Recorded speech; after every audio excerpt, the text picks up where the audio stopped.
Ruby बेटा, खिचड़ी जरा नरम रखना, सख्त हो तो खाई नहीं जाती। वो अपनी सास के लिए खिचड़ी बना रही थी जब उसकी सास ने अपने कमरे से आवाज देकर कहा, जी अम्मी। उसने कदरे उकता कर कहा था। तंग आ चुकी थी वो परहेजी खाने पका पका कर। अब तो अक्सर उकता कर सोचती, पता नहीं कब जान छूटेगी सास साहिबा से। उसकी शादी को 8 साल हो गए थे। ससुर तो उसकी शादी से पहले ही वफात पा चुके थे। 4 नंदे थीं जिनकी शादी हो चुकी थी।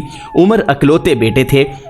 बीमार माँ की अयादत के लिए उसकी कोई ना कोई नंद टपकी रहती और अब तो वो चाहती थी कि बीमार सास से जल्द निजात मिल जाए।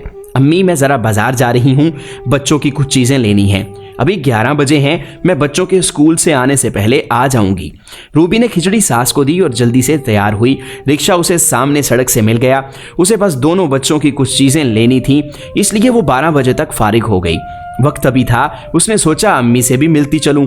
अंदर दाखिल हुई ही थी कि अंदर बीना के कमरे से जोर जोर से कहकों की आवाज़ें आ रही थीं।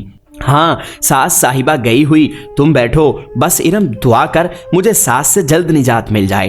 तंग आ गई हूँ यार, मुझसे नहीं होती इनकी खिदमतें। रूबी के चलते कदम वहीं रुक गए। ये कैसा जुमला था? एक लम्हे के लिए तो उसे कुछ समझ ना आया और फिर वो तेजी से मुड़ी और घर से बाहर निकल गई।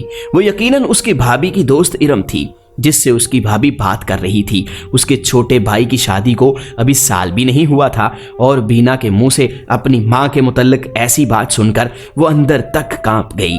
तब उसके मुंह से बेख्तियार निकला था, अल्लाह मेरी माँ को सलामत रखना। वो रिक्शे में सारे रास्ते बेआवाज रोती आई थी, अम्मी खाना खा लिया आपने?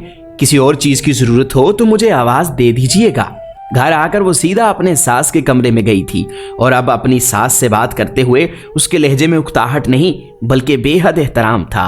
दुआ है अल्लाह रब्बुल इज़्ज़त हमारी बहनों को नेक समझ और नरमी व एहसान का मामला करने की तौफीक अता फरमाए, आमीन।